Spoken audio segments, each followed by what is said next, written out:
In the Gospel of Matthew, in chapter 5, the beginning of the Sermon on the Mount, Jesus Christ gives us the Beatitudes. In Matthew 5:5, he says this: "Blessed are the meek, for they shall inherit the earth." And to understand what it means to be meek, I was thinking about Job this week as I've been reading through the book of Job. If we remember all the calamity that fell upon Job in his life, all the struggles, the suffering that he was enduring. During this time, his friends had falsely accused him of doing something sinful and why God was punishing him.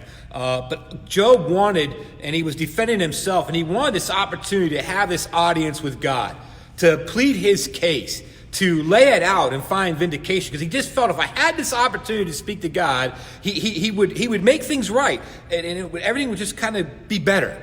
And ultimately, when God does confront Job, when he makes himself known to him, and he calls him out and gives him this opportunity, Job epitomizes what it means to be meek. And in chapter 40, beginning in verse 30, the word says this: "Then Job answered the Lord and said, Behold, I am of small account. What shall I answer you? I lay my hand on my mouth. I have spoken once, and I will not answer. Twice, but I will proceed no further." Man, when confronted with the Almighty God, Job became meek. It didn't mean he was weak. He came to understand his position before the Almighty. And it was in this meekness that he submitted to this all-powerful God. That he said, everything that's been going on, I take it back. I don't need an audience with you. I see who you are. I understand now. And I come in humility, and I'm going to zip it, and I'm just going to listen. Tell me where to go, God. And God restores him in this humility.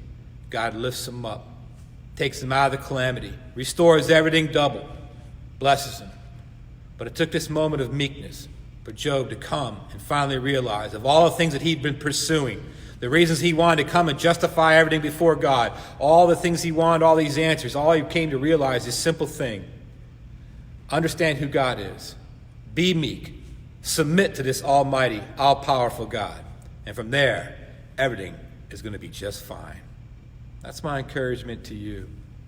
Are we meek before an almighty, holy God? Do we go there and seek help?